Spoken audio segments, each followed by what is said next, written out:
We'd go camping, and Janelle and I would be sitting there busting our butts, getting breakfast made, cleaning up the mess. Say Robyn would be doing her makeup forever, and doing our kids' hair, and doing her hair, and making sure everybody looked good. And then Kody would sit there and praise how they looked when we'd been sweating and slaving over the freaking food and cleaning up the campsite.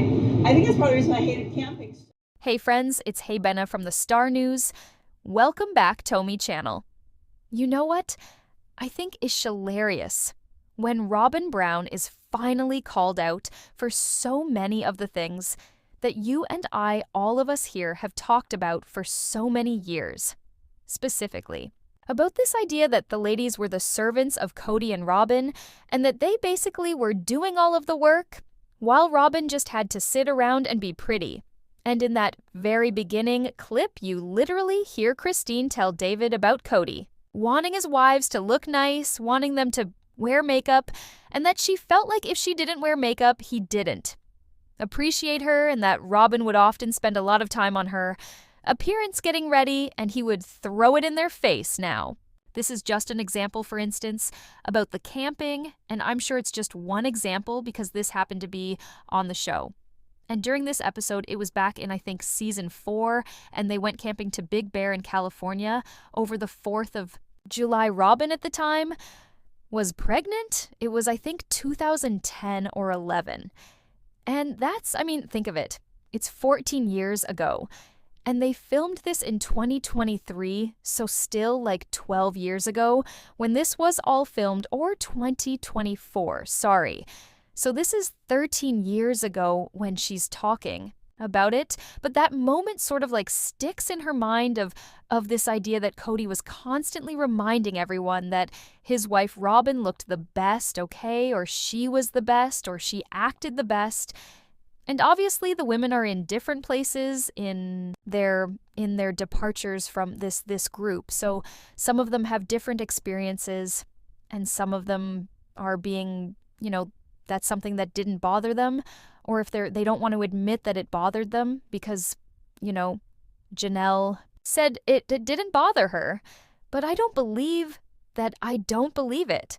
But it didn't bother her that Robyn and her appearance was thrown in her face because for so many seasons of the show she focused, Janelle, on getting healthy, losing weight, being more attractive, feeling better about herself, right?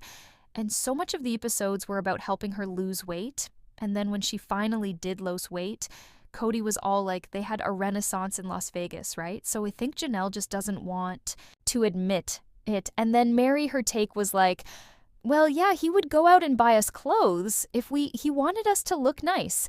There's this idea that like there's on the own hand, yes, it's like super sweet when your husband or your partner buys you clothes. But if you're getting ready and wearing what he wants you to wear, and you're doing things for him and only for him, so that you can get his attention, and he's picking out your clothes in your wardrobe, that can be a sign of someone that's a little bit controlling.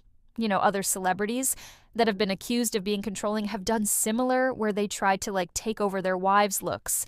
That was a topic of the conversation in this recent episode. Another topic of conversation in this episode was all about the demise of the relationship between Janelle, Meri, and Robyn, and it kind of overlaid throughout several of the different segments. And, Robyn would be responding in a talking head, so she didn't have a conversation with anyone about this, right? So she was probably being asked questions from the producer about, where things stand with her relationship with Meri. And so naturally, Robyn used that opportunity to play the victim in all circumstances and, basically accused Meri of the reason why she doesn't have a relationship with her is because Meri was talking crap about hair and line. So I'll show you a couple clips right here. Like when you moved away, I feel like if Kody and Nathan hadn't been there to see it, she probably wouldn't have shown up with that fabulous gift that she brought you. At that point, Kody and I were split. Our marriage was over, it was done. And then Robyn showed up and I didn't know she was coming. She was very sad, and she wanted to talk to Meso. We went into the house, what you understand Jen to say there is, that had the cameras not been there, and had Kody not been there with Nathan to see and help, Meri Robyn wouldn't have shown up, meaning that Robyn was only there for the fact that she wanted to check in on Kody to make sure he was behaving, and that something wasn't happening between Kody and Meri, which I think is why Meri said, by this point we had split up, and then Robyn shows up as though like Robyn's dropping in to check in to see what they're doing because she's jealous, and then also showing up because it's performative for the cameras. So Robyn had a history of like dropping in when Kody would go to other wives' houses because she needed to know what he was doing at all times. I mean, she joked about that very early on, and I think there's some truth here is like if the cameras aren't on, Robyn doesn't care, and that's kind of what this whole roundabout conversation is like we had all this time to spend together, we could have done things together, but if, we tried, she was never available. And Robyn always had like a million excuses. So it's really like them saying, without saying, it was Robyn Wizenly pretending to be your friend for the show, which is disgusting, honestly. She very directly said, I don't know how to be friends with my ex-husband's wife. It was really hard for me. It was really difficult for me because I was like, sister-wife relationship is more tough than this my ex-husband's wife. You know what I mean? And I think that there are a lot of conversations that we would have to have before we did that. I'm not convinced that she would be fully honest with me, and I'm not convinced that the things I would say to her she would be very happy with. I think it's pretty telling that we're this far out now after she's left Meri, so it's 2024. She's been disconnected from the gaslighting of both Robyn and Kody, and she's in her own world, and she's around friends that support her, which I think is amazing. And she's honestly saying what so many of us have said for a very long time, which is, Evan, if she did confront Robyn, would she tell the truth? Even if she asked Robyn questions about things that happened, would Robyn take responsibility? Would she be honest about her intentions? I think I can only guess. I'm speculating. But I think Meri has questions. About the legal divorce, I think Meri has questions. About the relationship that Kody and Robyn had before Kody and Meri met Robyn together. There's been so many rumors from behind the scenes that, the two of them met before there was relationships happening before, or quote-unquote relations. And that their getting together was like this whole ruse where they pretended like Meri and set them up, even though she didn't. And again, those are rumors. None of this is verified, but I think it's enough of chatter that it's made its way to Meri. I think there's also questions about the money. I mean, quite honestly, it would be silly to assume that there wouldn't be questions about how the money was spent. Where did the money go? Why haven't you paid me back? Things like that. And I also believe that there would be questions and conversations about their child. Leon, because Meri has a child that is transgender and Kody and Robyn do not accept. Leon and Kody and Robyn say one thing on the show and then do another in private, and Meri says, I don't think she wants to hear what I have to say to her. Meaning, I believe that Meri's been holding back a lot for years with their narrative, and that she's probably at a point that if she did speak to her, she would probably give her a piece of her mind and be like, this is what you did, I saw how it worked, I saw all of the manipulation, I saw all of the fraud, I saw it all. Not Bowen, that's why she doesn't think, in my opinion, Robyn would be honest. I wonder if any of these upcoming episodes will have the two of them actually having to confront one. That would be interesting. Heard that she was bashing me and making fun of me to her friends in public, and I was very hurt by this. I feel angry. From my understanding, I don't think she wants a relationship. So, I don't know. I get that she probably feels a lot of grief and pain demise of our relationship. Just me and her, I feel that too. There's a lot of anger for Robyn to play the victim and act like Meri's out there being nasty about her is ridiculous. Meri will answer questions on her page on Instagram and stuff. She has comments she makes on the show. So I don't know if she's talking about things that she says about Robyn to Jen on the show, but either way, for her to act like she's the victim in the situation and really not grasp the fact that she stole Meri's husband, and now she's asking Meri to be okay with it because it was under the guise of plural marriage. Even though, as Meri is starting to allude to it, all feels like a fraud. I don't think it's going to be anything these two coming together because Meri's even said recently that they don't talk at all. And she doesn't believe that Robyn would be honest with her if they did talk. Because, again, she thinks Robyn's a liar. There was another part in this episode, and I'm honestly not going to really show you the clip, but it's something that I wanted to point out because it's something that on this channel we've kind of talked about, but, you know, we've really never heard anyone really say it, and I kind of figure out I understand now why Christine and David's marriage works. Or at least why they have a connection. Because he had two sisters that were in polygamy, and so he has experience with dealing with people that have lived in polygamy, and so he can understand her when she talks to him about her frustrations that she dealt with, and he helps her process through a lot of what she's feeling. And he's a really good sounding board. I think he's very even-tempered and he, gives very practical responses and validates her in a way that no one else has. And I think when you have a partner coming out of a trauma like this, you need someone that can validate that, right? And she was talking about how David's sister was in a family, and he woke up and the two sister wives were arguing over who got a better stereo, and he said that he could not believe that those kinds of fights happened, and Christine said that happened in their family all the time. And she said that she would look at Robyn's house and see her couches and her decorations and her yard and her clothing and all of the things and be like, why does everything at her house, why is everything there so nice? And here's the thing is, if you think about it in this world, if you think of it in this like Heil view, if Kody's treating all of the women the same, he would be working with each one of the wives together to create like a home and a space and, furniture and decorations and making it like their place, right? But what she's saying is that he wasn't doing that at my house.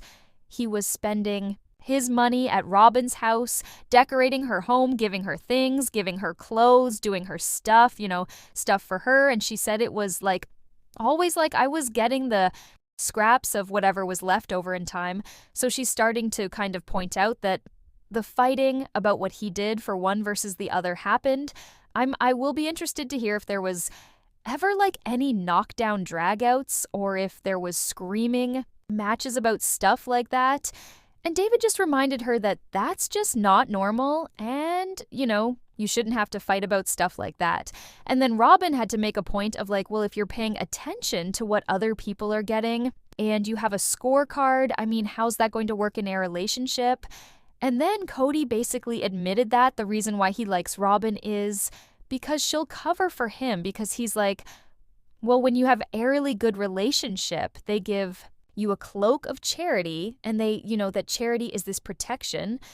He's saying that I like Robyn because Robyn will leave for me, and Robyn will cover for me, and Robyn will do what I want, and Robyn will keep my secrets, and she'll help me perpetuate whatever lie it is that I have. That's what he's saying with the cloak of charity.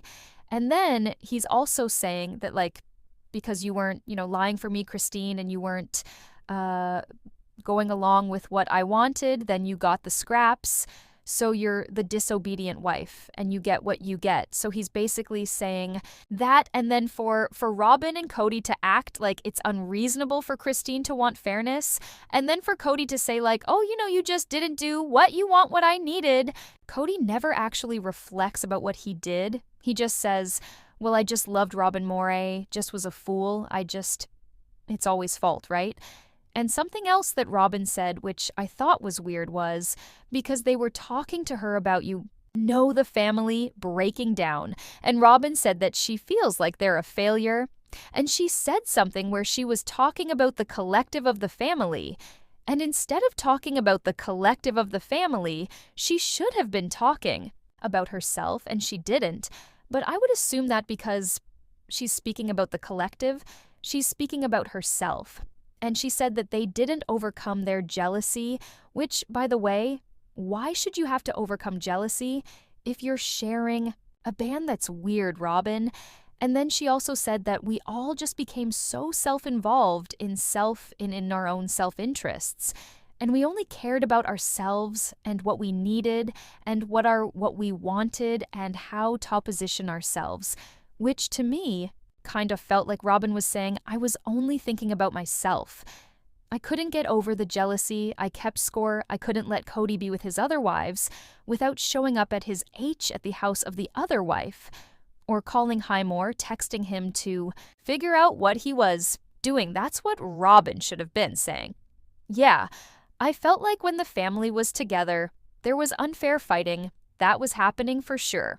Yeah, hitting below the belt, jumping to conclusions, name-calling, that is a big part of the family falling apart. Was there's just so little trust with each other. So sad. There's a lot of things that I saw that I'm like, we're screwing up here. So there was another part of this episode that I felt was so shady and so awesome because it was finally something that needed to be addressed, because a lot of people have been talking about this, whether it's on the Sister Wives Reddits or it's in the Facebook groups or if it's in my comments, but people have been going to my Sister Wives Closets website.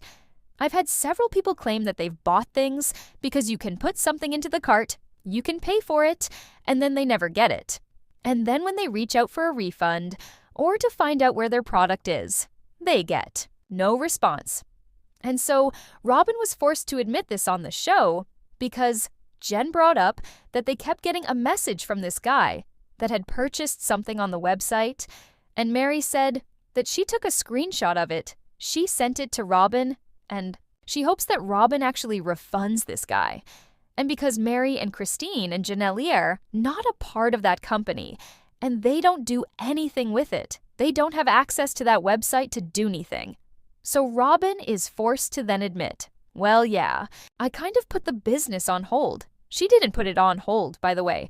She dissolved the company. She didn't take the website down. She admits that she left the cart open so that your me can go to the website, put something into the cart and buy it.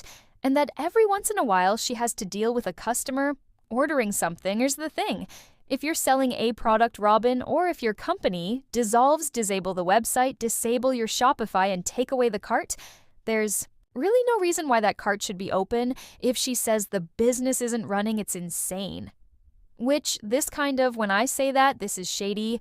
For what Meri did and why I'm glad she did, she's basically confirming what a lot of people were saying, is that Robyn is ripping people off through the Sister Wives. My Sister Wives Club website fans are not getting their money back, and she's having to deal with the fact that Robyn hasn't disabled the cart. Why would you keep your website live if the company is dissolved? Why would you keep your cart and your Shopify active on your website if you aren't actually abuseness? All you have to do is click unpublish page. It takes 2 seconds, or in publish shop. She shouldn't be using the website for products. And she shouldn't be acting like the fans find it and it's like their fault for dealing with it. And it's like their fault because they got it into the cart. And poor Meri and like Jen, why do they have to deal with Robyn not disabling her website? I mean, Robyn has time to spend all that money on Etsy. You'd think she'd be able to unload and disable her Shopify and her cart. Why is the website even live if they don't have a business anymore? So thank you, Meri, for pointing out that Robyn is ripping people off via the website. Tell me what your thoughts are in the comments below about all of these revelations. Make sure to give this video a thumbs up. Make sure to subscribe to my channel if you haven't subscribed, and click the bell so you never miss a video. Thanks so much for watching. Bye, guys.